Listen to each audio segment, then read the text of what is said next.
우리 옆에 계신 성도님들에게 서로 축복하며 같이 인사할까요? 주님의 평강이 함께 하시기를 바랍니다.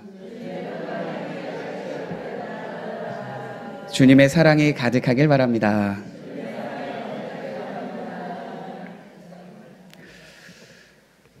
우리가 신앙생활을 하면서 우리 손에 성경이 늘 있으면 얼마나 좋을까요? 그런데 우리의 손에 들려져 있는 건 성경이 아니라 스마트폰이죠. 우리가 스마트폰으로 많은 것을 할 수 있지만 보통 우리는 인터넷 검색을 많이 합니다. 그런데 몇 년 전부터 인터넷에 검색을 할 때 떠오르는 단어가 하나 있는데요. 바로 지옥이라는 단어인데요. 이곳에 있는 우리 학생 친구들은, 청소년 친구들은 그 지옥을 경험하고 있죠. 입시 지옥입니다. 많은 경쟁 속에서 그것이 얼마나 힘들면 그것을 지옥이라고 표현을 할까요? 원하는 대학에 들어가면 그럼 그 지옥과 같은 게 끝날까요? 아니죠.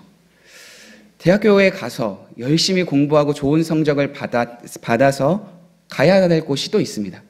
바로 직장입니다. 그래서 그것을 취업 지옥이라고까지 이야기를 하죠. 학교에서 만나 연애를 하고 결혼을 하고 직장도 들어갔어요. 그럼 거기서 또 그 삶이 끝날까요? 아니죠. 주택을 마련해서 가정을 꾸려야 되잖아요. 그래서 주택 지옥이라는 단어까지 나왔습니다. 거기서 끝일까요? 집을 만들고 좋은 가정을 꾸리고 직장도 잘 다녀요. 그런데 그때 자녀가 태어납니다. 또 다른 말이 있죠. 육아 지옥. 거기서 끝날까요? 아니요. 자녀가 열심히 잘 살고 성장해서 이제는 부부만 남아 있습니다. 그런데 2017년도에 일본 고령화 사회 인구 속에서 아사히 신문부가 하나의 책을 발간했는데요. 그 책 제목이 바로 이렇습니다. 노인 지옥. 고령화 사회로 인해서 많은 어려움과 힘듦이 찾아온 그 일본 현실 속에 그 고단함과 힘듦을 표현한 대표적인 제목인 거죠. 그러면 거기서 끝날까? 그렇지 않죠. 우리가 예수님을 믿는 것, 그로 인하여서 우리는 어디를 가게 됩니까? 천국이죠. 그렇다면 예수님을 믿지 않는 사람들, 그 사람들은 어디에 가나요? 지옥이라고 우리는 알고 있죠. 그러니까 어떻게 보면 학생 시절부터 노년에까지, 아니 그 이후에까지 우리는 이 지옥이라는 단어와 떨어질래야 떨어질 수 없는 삶을 살아간다라는 것이죠. 그런데 안타까운 것은 이런 힘들고 어려운 삶을 지낼 때에 우리에게 기쁨과 즐거움만이 있는 것이 아니라 지옥이라는 단어가 이야기하는 것처럼 우리의 상황에 찾아오는 단어가 또 있습니다. 바로 그것이 번아웃이라는 것이죠. 번아웃이라는 것은 그 단어가 설명하고 있는 것처럼 극도의 신체적 피로와 정신적인 어려움으로 인해서 마치 스마트폰의 배터리가 다 방전된 것과 같은 무기력함을 느끼는 것이 바로 이 번아웃이라는 현상입니다. 세계보건기구도 이러한 번아웃이라는 단어를 이야기할 때 의학적인 질병은 아니지만 그래도 제대로 관리해야 건강한 삶을 유지할 수 있다라고까지 말을 했어요. 그럼 우리 성도님들, 과연 우리 성도님들은 번아웃이라는 것과 거리가 먼지 가까운지 한번 들어보셔요. 첫째, 아침에 눈을 떴을 때 스스로에 대한 자신감이 떨어져 있다. 둘째, 기억력이 예전과 같지 않고 깜빡깜빡 잊어버린다. 셋째, 이전에 있었던 일들로 인해 요즘 화가 많이 생겼다. 네 번째, 지금 이 삶에서 어디론가 훌쩍 떠나보내고 싶다. 마지막으로, 이전에 즐거웠던 일들이 무미건조하게 느껴지고 행복이 느껴지지 않는다. 이 5가지 중에서 3가지 이상이 해당된다면 성도님들은 일상에서 번아웃이라는 것을 경험하고 있는 거예요. 일상에서만 이 번아웃을 경험할까요? 그렇지 않죠. 신앙생활에서도 이러한 번아웃을 경험할 때가 있습니다. 오늘 함께 나누고 있는 인물인 엘리야가 이 신앙의 번아웃을 느낀 인물인데요. 하나님 앞에 열심으로 열정으로 섬겼던 인물이죠. 하나님의 위대한 능력도 전하며 경험하였던 인물입니다. 그런데 어느 한순간 무기력함이 딱 찾아와서 그 모든 것들을 내려놓고자 하는 마음이 그에게 생기게 된 거죠. 하나님께서는 그러한 엘리야에게 찾아가셔서 그 상황을 변화시키고자 말씀해 주십니다. 오늘도 만약 내 삶에 신앙의 번아웃과 같이 하나님을 믿고 열심으로 나아가려고 하는데 무기력함이 느껴지고 있는 성도님들이 계시다면, 또 이전과 다르게 하나님의 말씀으로 인해 행복하지 않고 그 복을 누리지 못한다라고 여기시는 분들이 계신다면, 오늘 말씀을 통해서 그 상황을 이기고 나아가는 모든 성도님들이 되시길 간절히 소망합니다. 그러한 신앙의 번아웃을 벗어나기 위해서 그럼 우리는 어떻게 해야 할까요? 먼저는 우리가 머물고 있는 자리가 어디인지 분명하게 알아야 합니다. 우리가 함께 살펴보지는 않았지만 열왕기상 18장에는 갈멜산 전투와 그리고 하나님께서 3년 반이라는 가뭄 속에서 큰 비를 내리셔서 이스라엘 전역에 비가 내렸던 기적을 기록하고 있죠. 그러니까 갈멜산 전투를 통해서 바알과 아세라, 그들이 숭배하고 있는 것들은 다 거짓된 것임을 분명하게 드러내 주셨고, 3년 반이라는 기근으로 어려움을 겪었던 이스라엘의 땅에 비를 내리심으로 하나님께서 큰 위로와 능력을 행하셨다라는 것을 열왕기상 18장을 통하여 우리는 알 수 있습니다. 그러니까 그곳에 있었던 엘리야는 그 하나님의 놀라운 기적도 경험하고 놀라운 하나님의 크신 일도 누렸던 거죠. 그런데 오늘 본문에서는 그러한 모습이 전혀 느껴지지 않는 것을 보게 되는데요. 왜 그가 그러한 모습, 그러한 삶을 살아가게 되었을까요? 우리 열왕기상 19장 2절 말씀을 함께 읽어보겠습니다. 이세벨이 사신을 엘리야에게 보내어 이르되 내가 내일 이맘때에는 반드시 내 생명을 저 사람들 중 한 사람의 생명과 같게 하리라. 그렇게 하지 아니하면 신들이 내게 벌위에 벌을 낼 사람이 마땅하니라 한지라. 아멘. 엘리야는 분명히 전쟁에서 이겼습니다. 바알과 아세라 선지자들의 대결에서 승리하였어요. 그리고 하나님께서 3년 반이라는 그 긴 시간 동안 비를 내리지 아니하였을 때 비를 내리심도 경험했단 말이죠. 그런데 현실이 달라지지 않은 거예요. 이 두 가지 큰 기적을 보고 아하 왕도, 이세벨 여왕도, 그리고 이스라엘 백성도 이제는 하나님이 이런 놀라운 일을 행하셨으니까 하나님께로 돌아오지 않을까, 다시 하나님을 믿지 않을까, 이제는 나 혼자 그들을 대적하고 그들에게 말을 전한 것이 아니라 이제는 그들이 변화되어서 하나님과 함께하는 자들로 서지 않을까. 그런데 전혀 달라지지 않았죠.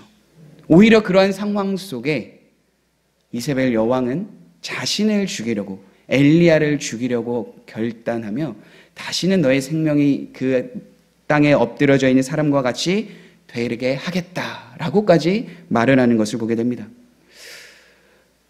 그것 때문일까요? 엘리야는 이전과 다른 모습, 그러니까 낙담하고 낙심해서 무기력한 모습을 보여주고 있습니다. 마음이 무너질 대로 무너진 모습을 경험하고 있는 거죠. 결국 그는 하나님께서 말씀하여 주신 그 장소가 아니라 자신의 생명을 보존하고자 다른 곳, 광야로 이동하게 됩니다. 다른 곳으로 도망치는 거예요. 그리고 그러한 절망과 낙담에 빠진 그 삶을 그는 이렇게 표현합니다. 우리 열왕기상 19장 4절 말씀을 함께 읽겠습니다. 엘리야는 하루 종일 광야로 걸어 들어갔습니다. 그러다가 한 로뎀나무 밑에 앉아서 하나님께 죽여달라고 기도했습니다. 여호와여, 이제는 다 되었습니다. 내 목숨을 거두어 가십시오. 나는 내 조상들보다 나을 것이 없습니다. 하나님, 이제 됐어요. 제가 진짜 열심히 했는데 여기까지인 것 같아요.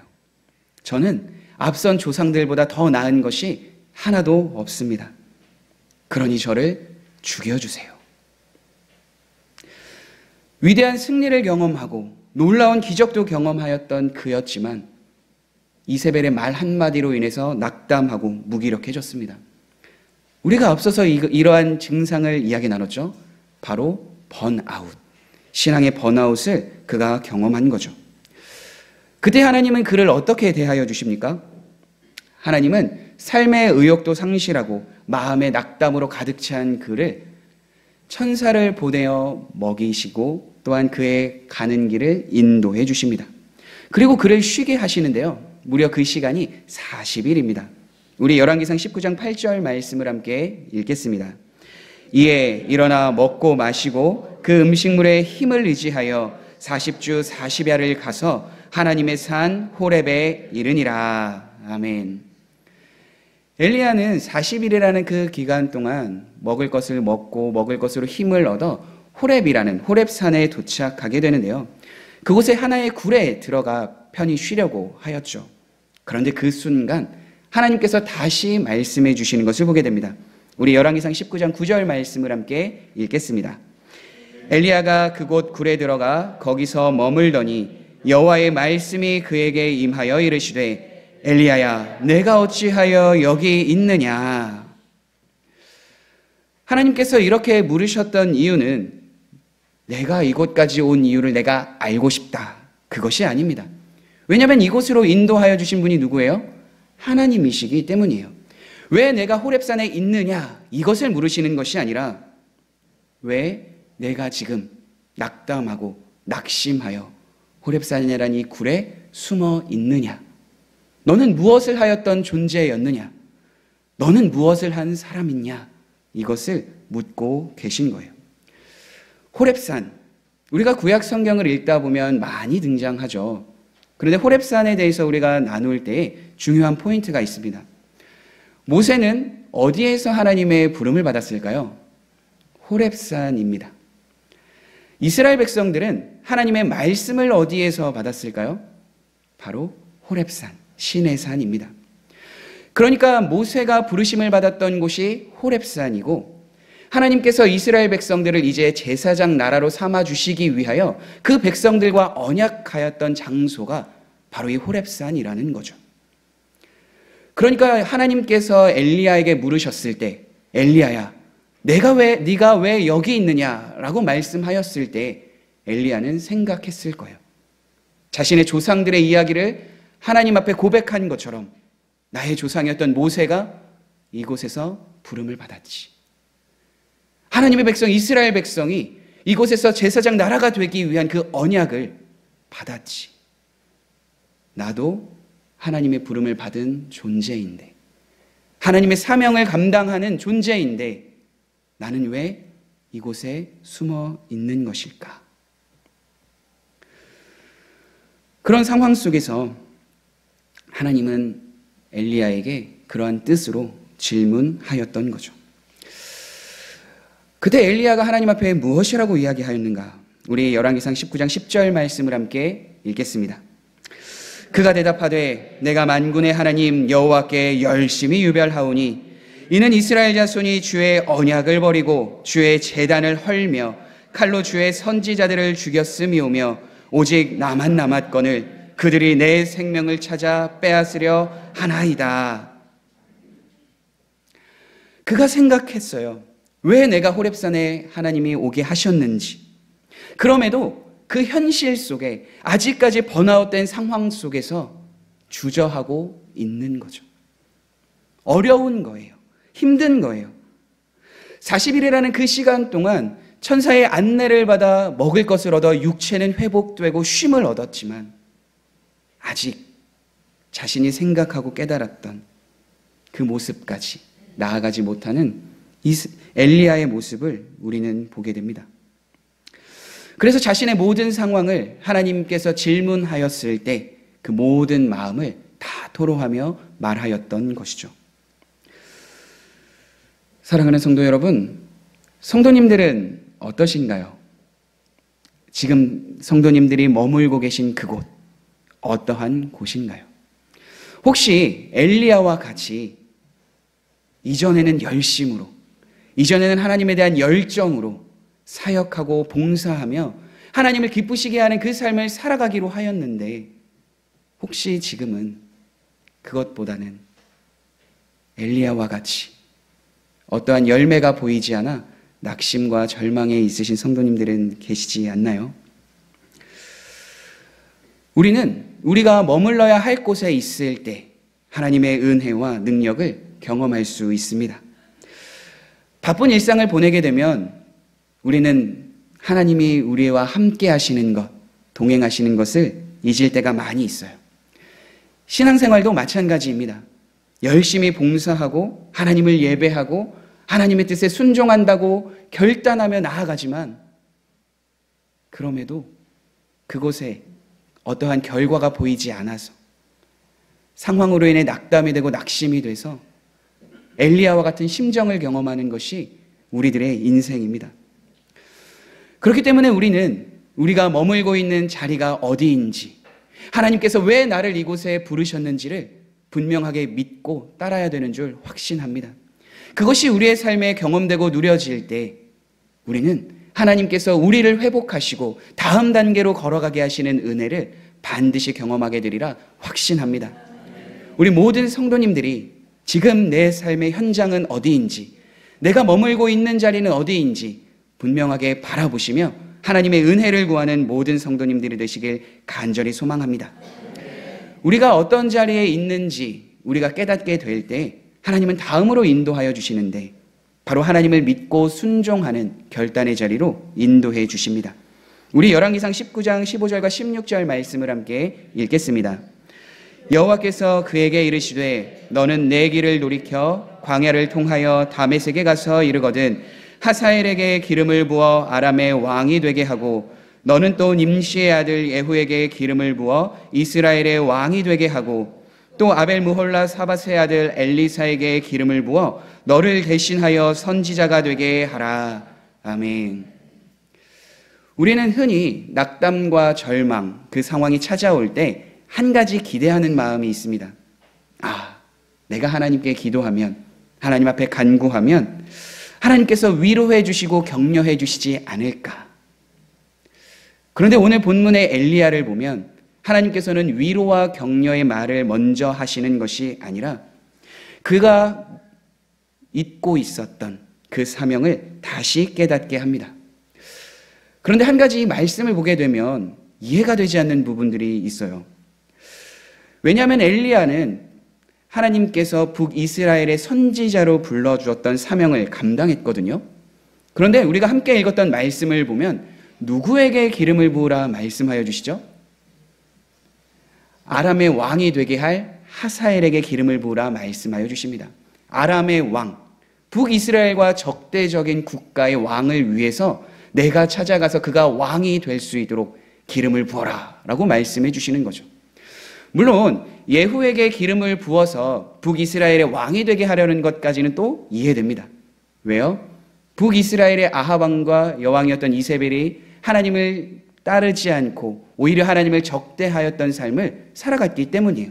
그래서 그 지도자가 악하기에 그 지도자를 다른 지도자로 세우는 거 이해할 수 있죠. 그런데 그 다음으로 또 어려운 말씀이 있어요. 아벨무홀라 사밧의 아들 엘리사에게 기름을 부어 누구를 대신하게 하게요? 엘리야, 너를 대신하게 세워라. 내가 좀 부족한가? 지금까지 열심으로 하나님의 사역을 감당하며 하나님의 행하신 것에 순종하였는데 나 대신에 엘리사라는 인물을 세우라고 하시다니. 성도님들은 어떠시겠어요? 열심히 사역하고 열심히 봉사하고 일을 하고 있는데 하나님께서 이와 같이 말씀해 주시는 거예요. 그럴 때 우리는 어떻겠습니까? 엘리야와 같은 마음이 들지 않을까요? 왜 아람 왕을, 왜 나 대신 엘리사를 하나님께서 세우라고 하실까? 다양한 생각과 의문이 들었을 수 있겠지만 엘리야가 보여준 반응은 다른 것이 아니죠. 하나님께서 말씀하여 주신 것을 믿고 순종하는 삶을 보여줍니다. 하나님께서 말씀하여 주신 이 내용을 그대로 실천하였던 거죠. 그렇다면 왜 하나님께서는 엘리야에게 이와 같은 말씀을 하셨을까요? 앞서 말씀드렸던 것처럼 당시에는 엘리야가 이해할 수 없는 말이죠. 아무리 생각해도 그 이유가 무엇일까 고민만 되지 결론이 나지 않았을 것 같아요. 저도 청년의 중고등부 리더로 또 방송실의 스텝으로 또 청년부의 한 사람으로 여러 가지 많은 사역을 했던 것이 기억이 나는데요. 한번 청년 때에 이러한 일이 있었어요. 이제 가청년이 되어서 교회에서 컨퍼런스를 진행한다고 하셨거든요. 그래서 저는 열심히 있는 마음으로 이 컨퍼런스에 참여해서 은혜도 받고 말씀 보고 기도해야겠다라는 마음이 생겼죠. 그래서 당일날 이제 저녁 시간대쯤 돼서 그 컨퍼런스 현장에 갔는데 교회에서 스텝이 부족했던 것 같아요. 저를 말씀을 듣는 자리가 아니라 봉사하는 자리, 섬기는 자리에 이제 가라고 말씀을 해주시더라고요. 아니, 저는 컨퍼런스에서 아르바이트 한 걸로 돈도 내고 말씀의 은혜를 받기 위해서 갔는데 아니, 왜 스텝을 하라고 하시는 거지? 그런데 중요한 게 있었어요. 스텝을 하더라도 말씀을 듣는 자리면 제가 그나마 위안이 되었을 텐데 저 밖에 나가서 주차장에서 열심히 차량 봉사하고 물건 열심히 실어 나르고 끝나니까 컨퍼런스 말씀이 다 끝난 거예요. 모든 거 다 정리하고 함께 모여서 식사하는 자리까지 그 마음이 너무나도 불편했어요. 난 은혜 받으러 갔는데, 나 말씀 들으러 갔는데, 아니 왜 스텝 자리를 요청하셔서 그곳에 있게 하셨을까? 그런 모습이 제 청년 시절에 있어서였을까요? 신학교 친구들이 제가 이제 지금은 스마트폰에 이제 기록을 하는데 예전에는 빨간 다이어리에다가 제 발음이 잘 안 되네요. 거기다가 제 일상을 기록했어요. 힘든 것, 어려운 것, 특별히 어려운 일들을 당할 때 누가 그 일을 했는지 이름을 적어놨거든요. 그래서 그 다이어리 때문에 그 빨간색 다이어리를 보면 친구들이 데스노트다라고 이야기를 해줬던 것이 기억이 납니다.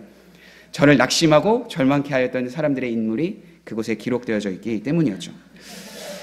군대에 가서도 즐거운 일만 있지는 않잖아요. 힘든 일이 있어서 수양록이라고 하루에 한 번 꼭 일기를 쓰게 했어요. 그 일기에도 여전히 그런 어려움과 힘듦과 인물에 대한 기록이 남아있는 것을 지금도 이제 갖고 있는데요. 당시에는 너무나도 힘들고 이해되지 않았던, 관계도 힘들고 군생활도 힘들고 이 모든 것들이 왜 그럴까 생각해서 적어 놓았는데 제가 10년이 지나서 집을 정리하고 그 수양록을 발견하고 읽었을 때 내가 왜 이런 일로 고민했지? 내가 왜 이런 일로 기도했을까? 이런 생각이 들었던 거죠. 마찬가지로 스텝으로 섬기면서 제 마음에는 그때 당시에 이해가 되지 않고 왜 내가 굳이 이렇게 해야 될까? 저는 그 생각만 했었는데 훗날 전도사가 되고 누군가에게 사역을 맡긴다는 것이 쉽지 않더라고요.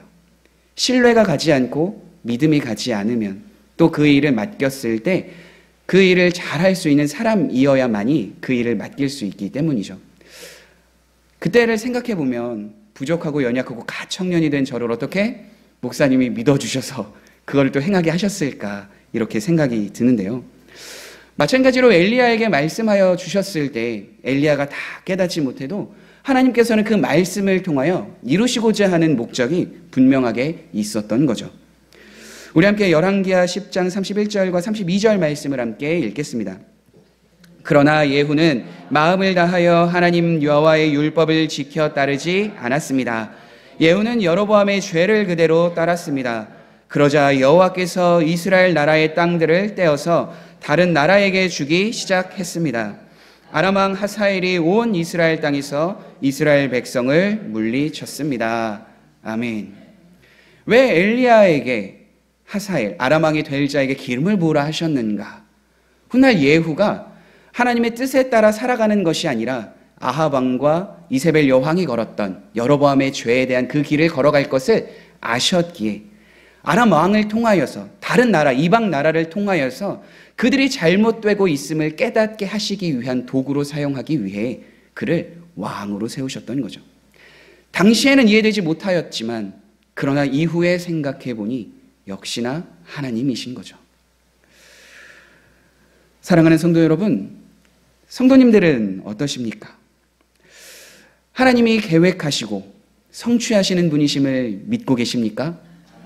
우리가 왜 이곳에 있어야 하는지, 왜 그 자리에 머물러야 하는지, 왜 하나님이 그곳에 나를 부르셨는지 이해가 되지 않아도, 지금은 깨달아지지 않아도 하나님께서는 반드시 하나님의 목적이 있어서 그 직분으로, 그 자리로 성도님들을 부르신 줄 확신합니다. 그래서 이사야 선지자는 이와 같이 말씀하였어요. 우리 이사야서 14장 24절 말씀을 함께 읽겠습니다. 만군의 여호와께서 맹세하여 이르시되 내가 생각한 것이 반드시 되며 내가 경영한 것을 반드시 이루리라. 아멘.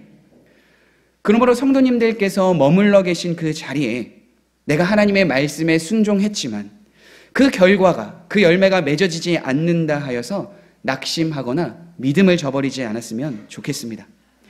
하나님의 계획을 우리가 다 알 수 없고 다 이해할 수는 없지만 하나님은 우리가 그곳에 있음을 통하여서 하나님의 계획을 이루어 가시는 분이심을 믿으시기 바랍니다. 엘리야에게 주신 말씀, 훗날 하나님께서 그 말씀을 이루신 것처럼 하나님께서 성도님들을 그 자리에 머물게 하시고 또 그곳을 통하여 하나님의 나라와 영광을 위한 그 하나님의 은혜의 삶을 살아갈 수 있도록 도와주시고 능력을 더하여 주실 줄 확신합니다. 우리가 그 삶을 살아갈 때에 마지막으로 우리는 남은 자의 자리에 설 수 있는데요. 남은 자의 자리는 우리가 어디에 있는지 분명히 알고 하나님의 인도하심을 믿고 순종하는 자, 그것을 남은 자라 할 수 있습니다. 앞서 나눈 것처럼 엘리야는 갈멜산에서 바알 선지자들을 다 죽이고 큰 비를 내리신 하나님의 기적을 경험하였죠.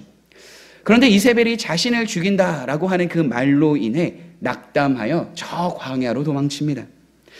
그리고 광야에서 하나님의 천사를 만나 이제는 40일 동안 먹으며 힘을 내어 호렙산에 도착하게 되죠. 그리고 하나님 앞에 마음을 고백합니다. 우리 다시 한 번 더 열왕기상 19장 10절 말씀을 함께 읽어볼까요? 그가 대답하되 내가 만군의 하나님 여호와께 열심히 유별하오니 이는 이스라엘 자손이 주의 언약을 버리고 주의 제단을 헐며 칼로 주의 선지자들을 죽였음이오며 오직 나만 남았거늘 그들이 내 생명을 찾아 빼앗으려 하나이다. 아멘. 엘리야는 하나님께 이 고백을 한 번만 드린 것이 아닙니다. 10절 이후에 보면 하나님께서 엘리야를 만나 주시기 전에 많은 상황들을 보여주시는데요. 크고 강한 바람이 산에 불어서 바위를 부수는 것을 보게 됩니다. 지진이 일어나는 것도 경험합니다. 갑자기 불이 나타나는 상황도 엘리야는 경험하죠. 그리고 그것이 하나님께서 행하신 일임을 엘리야도 알았어요. 그래서 하나님의 음성이 들렸을 때 그는 얼굴을 가리고 하나님 앞에 나아가죠. 그리고 하나님께서는 똑같이 물어요. 엘리야야, 내가 어찌하여 여기 있느냐? 그때 엘리야는 열왕기상 19장 10절의 말씀과 똑같이 이야기합니다. 그런 상황 속에서 하나님은 엘리야에게 분명하게 말씀하시죠. 우리 열왕기상 19장 18절 말씀을 함께 읽어볼까요? 네, 그러나 내가 이스라엘 가운데에 7,000명을 남기리니 다 바알에게 무릎을 꿇지 아니하고 다 바알에게 입맞추지 아니한 자니라. 아멘. 하나님, 여러 많은 상황 속에서 정말로 열심으로 최선을 다하여서 하나님의 사역을 감당했지만 저 혼자입니다. 남은 자가 저 혼자예요. 그런 상황에서 하나님은 말씀하시죠. 바알에게 무릎을 꿇지 않는 자, 바알에게 입맞추지 않은 자, 이스라엘에 7,000명이라는 사람을 내가 남겨두었다. 호렙산 동굴에 있었던 엘리야는 그 사람을 알지 못하죠. 그런데 하나님께서는 분명하게 말씀해 주신 거예요. 7,000명을 내가 남겨주었다. 너 혼자가 아니다. 당시 북이스라엘 그리고 그 주변 나라들이 바알과 아세라를 숭배하였던 것을 보았을 때 이 7,000명이라는 사람은 굉장히 많은 숫자인 거죠. 그런데 성경을 보면 꼭 하나님은 이와 같은 남은 자들을 통하여 역사하시는 것을 보게 되는데요. 노아의 홍수로 세상이 멸망당했을 때 누구를 남겨주셨나요? 노아와 그 가족들을 남겨주셨습니다. 죄로 가득한 세상에서 그 사람들을 구원해내시기 위하여 한 사람을 선택하셨죠. 바로 아브라함이라는 사람을 선택해 주셨습니다. 그리고 하나님께서는 언약하셨어요. 아브라함의 후손으로 말미암아 메시아가 오게 될 것이다. 그리고 실제로 하나님께서 언약하신 것처럼 메시아, 예수님께서 이 땅에 오셨습니다. 예수님 혼자 사역하셨을까요? 아니요. 예수님은 제자들을 세우시고 그들과 함께 하시고 양육하시며 예수님 혼자가 아닌 동역하는 그 자리에 제자들을 서게 하셨죠. 그런데 그 제자들 어떻습니까? 예수님처럼 열정과 열심으로 모든 사역을 다 감당했나요? 아니요. 예수님이 고난당하시는 때, 십자가에 달려 죽으시는 때, 그때 제자들은 다 도망합니다. 그럼에도 불구하고 그러한 제자들을 부활하신 예수님이 찾아가셔서 만나주시죠. 그들과 함께 식사하며 양육해 주십니다. 무려 40일이라는 기간 동안에요. 그리고 제자들은 변화가 됩니다. 열흘이라는 기간 동안 기다리며 마가의 다락방에서 성령님의 임재를 구하며 기다렸던 그들, 훗날 예수님이 행하시고 나타나셨던 것처럼 그 모든 사역을 감당하며 나아가게 됐죠. 그들이 남은 자인 거죠. 그렇기에 그들을 통하여 복음이 증거되고 전하여져 믿고 있는 우리도 남은 자입니다. 하나님이 말씀하여 주신 그 남은 자, 즉 우리가 머물러야 할 곳을 알고 하나님의 말씀을 의지함으로, 하나님의 말씀에 순종함으로 하나님의 나라와 영광을 위하여 살아가려고 하는 자, 예수님을 믿고 예수님의 제자의 길을 걸어가려고 결단하는 자, 그들이 남은 자입니다. 사랑하는 성도 여러분, 성도님들은 남은 자이십니까? 저는 아멘이 여기서 가장 크게 나올 줄 알았는데 아멘. 우리는 남은 자가 되어야 해요.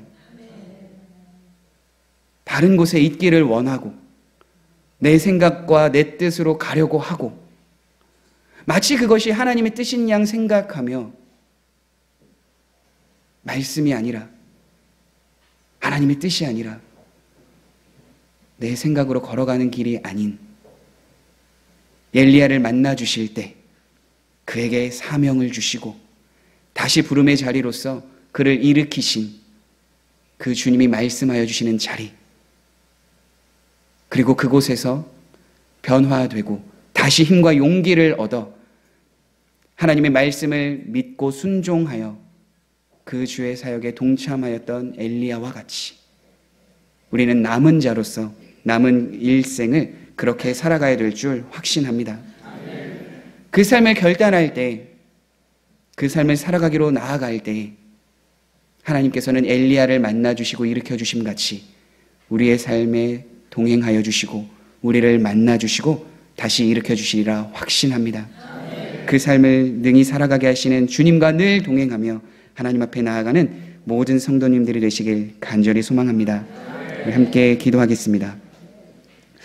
좋으신 하나님, 그렇습니다. 우리가 머물러야 할 곳, 있어야 할 곳, 하나님 그곳이 어디입니까? 사람의 말과 세상의 가치를 따라 우리의 생각과 판단에 따라 그 장소를 정하지 않게 하여 주시고 하나님이 우리에게 말씀하여 주신 이 말씀과 진리를 또한 기도함으로 우리에게 깨닫게 하여 주신 우리의 마음에 주신 그 뜻에 따라 나아가는 우리 모든 성도님들이 되게 하여 주옵소서. 그리고 그 머문 곳에서 말씀하여 주시는 그 주님을 끝까지 믿고 그 말씀에 순종하여 하나님의 나라와 영광을 위하여 쓰임받는 우리 모든 성도님들이 되게 하여 주옵소서. 이 시대의 남은 자로서 우리를 사용하여 주옵소서. 예수님의 이름으로 기도드립니다. 아멘.